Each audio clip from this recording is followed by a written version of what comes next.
Even in a time of endless political possibilities, women continually face unprecedented levels of barriers and roadblocks that reduce equitable women participation at the governmental decision-making tables. But despite these challenges, women political Amazons are rising. Women can run for any office, you can win the election, and this is the time for you to stand and fight and go for it. Women must have the courage to come out there to say, I want to contest elections. Talk. Say what you want. Say what you don't like. And if you can, get elected and make a difference. It isn't about ego, fame, or tokenism. It's about women's right to participate, to showcase leadership capacity, and contribute to nation building. Join our march as we strive for gender equity and an increased space for women political inclusion. SHAPE, showcasing her abilities in political engagement.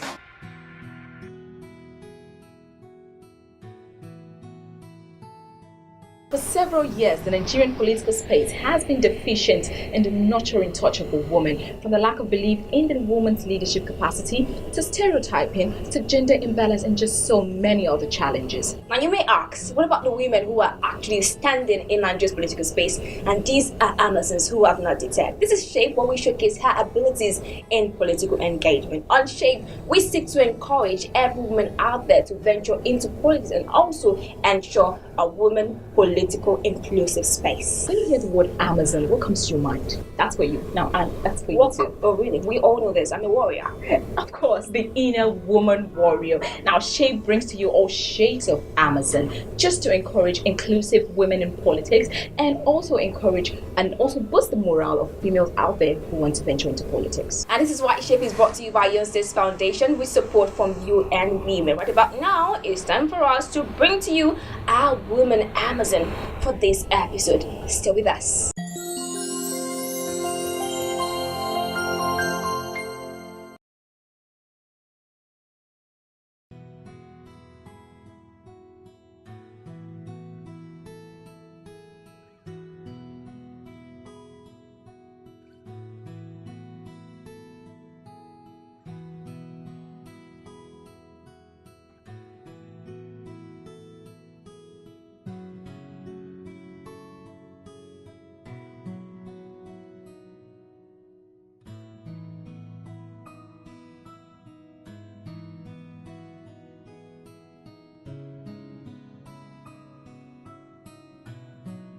Why Nigeria is still so far behind is because women have been excluded from the decision-making table for a very long time.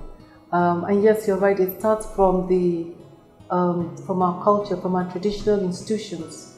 When there's a village meeting in the village, for instance, you hardly find a woman being invited.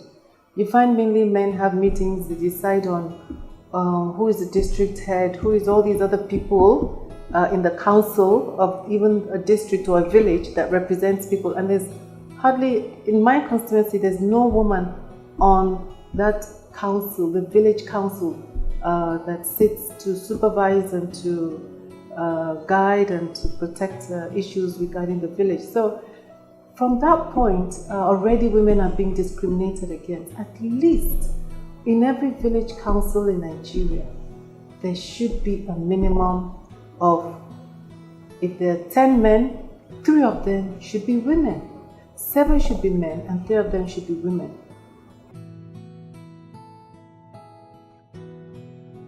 Growing up was fun. Growing up was the most wonderful experience of my life. I had a wonderful childhood.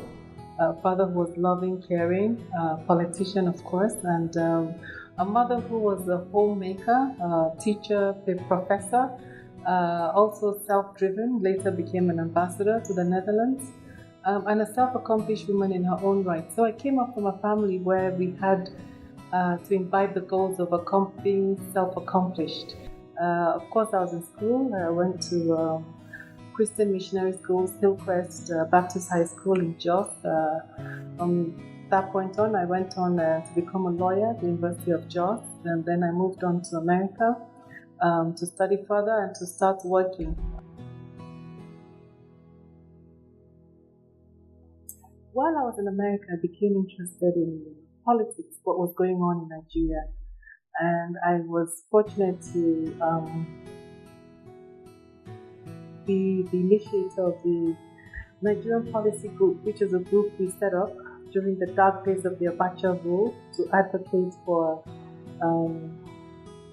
civilian rule and also to advocate for the principles of democracy to be imbibed in our polity. For instance, good governance, respect for the rule of law, and justice for everybody. So on that note, we started a group of professionals, made up of professionals in America, and we were all very, very critical of the government.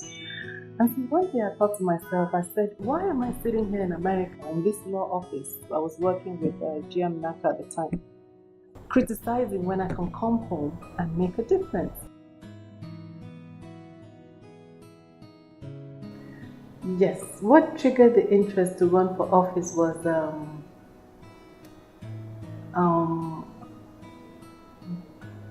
the person that was named, because then everybody in my area was PDP, and the person that was named to run for PDP, I couldn't see that person being my representative. And I was like, no, I think I can do better than this person. And why don't I go for it? And my friend encouraged me. My friend Fatima, she's from Nasarawa, she said, Beni, go for it. And I said, you know what, I will. Because she said, don't you think you can do better than so person? That's the person they want to feel. Because for them at that time, it was just about maybe sentiment or, not so much about competence.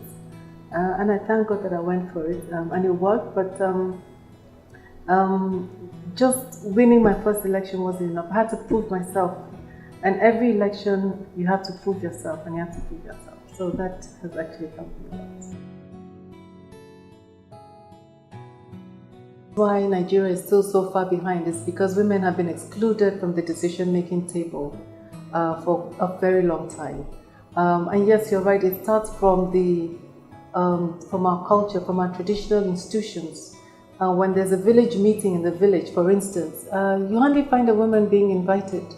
You find mainly men have meetings, they decide on who is the district head, who is all these other people in the council of even a district or a village that represents people. And there's hardly, in my constituency, there's no woman on that council, the village council, that sits to supervise and to guide and to protect issues regarding the village. So from that point, already women are being discriminated against. At least in every village council in Nigeria, there should be a minimum of, if there are 10 men, 3 of them should be women, 7 should be men, and 3 of them should be women.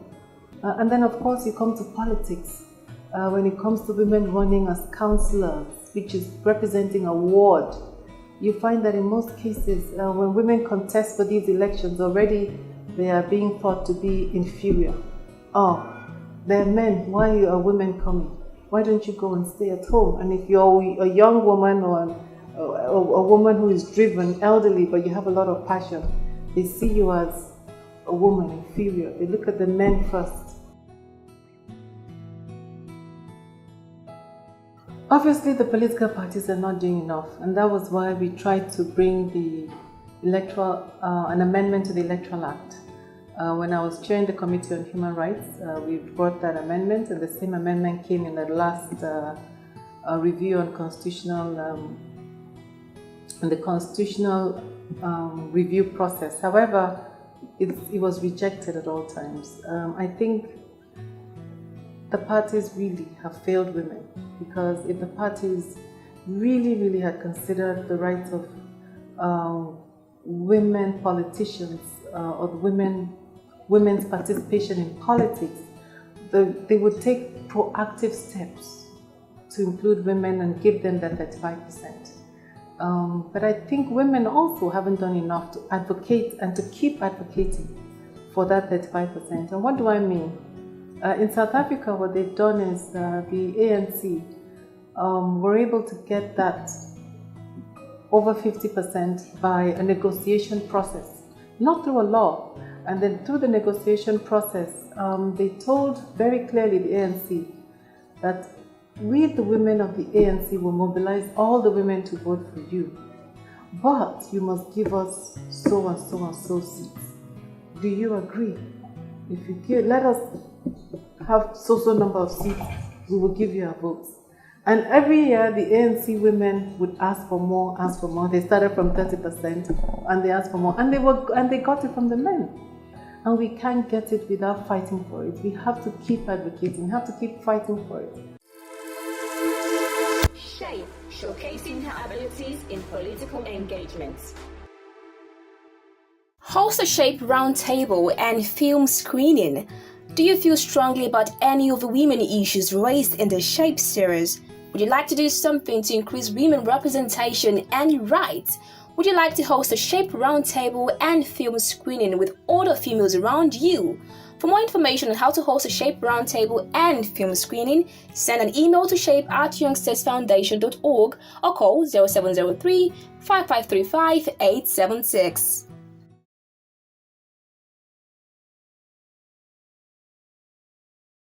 Well, I'm going to speak from a very practical point of view. It depends on what the party adopts as a policy, even without it being in writing. The PDP had actually adopted the 35% representation affirmative action policy as a policy of government. And they achieved it in the appointment of women. They tried to achieve it and they were working towards achieving it. They came close to achieving it in the National Assembly, in the representation of women in the National Assembly. But this party that we have now, the APC, does not have that. And that is a big flaw in any political party in Nigeria, to not have the 35% gender affirmative action policy. You must have it to encourage women to achieve it. You may not achieve it overnight, but it starts from somewhere. Some of the achievements we've made, well, of course, as a legislator, I've brought a lot of bills that have brought about a lot of changes. For instance, the Human Rights Commission was merely a parastatal and it wasn't even really functioning well. But as chair of the Human Rights Committee, I made them totally independent. Made sure that we had made them totally independent of government, and it's on the first line charge. And today it has met all the UN requirements for Human Rights Commission. Also in trafficking, we've made key amendments to the trafficking law to stiffen the penalty for traffickers and also to help with the prosecution and also to help with the prosecution of traffickers and also to enhance the judicial process of convictions and all that. So there's so many bills in science and technology, in human rights, on women's issues. But the most frustrating has been achieving, when I was in Women Affairs, the only thing I was able to achieve that made me so happy was when we marched to the Electoral Commission with 2 million signatures from women demanding for 35%, and the Justice Uwais Committee acknowledged that this must come to fruition one day. And a large group of women, about 40,000 women, were in that march when the Justice Uwais Electoral Committee, and I led that process. My name is Beni Lar. I represent Langtang North and South Federal Constituency of Plateau State. I've been elected 3 times into the Federal House of Representatives. I am also the chairperson of the Committee on Science and Technology. I chaired the Committee on Women Affairs for 4 years. Then I chaired the Committee on Human Rights for 6 years. And this is my 3rd year of chairing this committee. I want to encourage young women to go out there, to go into politics. Politics is something that is good for women because every woman should have a voice. And some women can represent millions and millions of other women, children, and men. Women can make an impact, a huge impact in the lives of not only their families, their communities, but the society as a whole. So my inspirational message out would be to believe in yourself, go for it, and don't stop till you get there.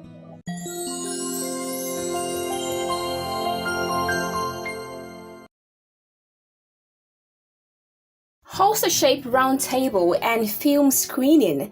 Do you feel strongly about any of the women issues raised in the SHAPE series? Would you like to do something to increase women representation and rights? Would you like to host a SHAPE roundtable and film screening with other females around you? For more information on how to host a SHAPE roundtable and film screening, send an email to shape@youngstersfoundation.org or call 0703 5535 876. Our dear Amazon Beni Lar has said it all. She has said everything needed to know. I mean, you have to have that competence. You have to believe in yourself. You have to make the impact that you desire. You have to break free from the environmental barriers that are distracting you. And if you do that, you will definitely nurture our Nigeria, your Nigeria, to that original glory. Oh yes. Now we have to say a big thank you to UN Women for their support, and also if you like to contact us or connect with us, you can do that via our social media pages, and also tell us how Amazon Today Beni Lar has inspired you. Until next time when we come your way on SHAPE, keep watching SHAPE, showcasing her abilities in political engagements.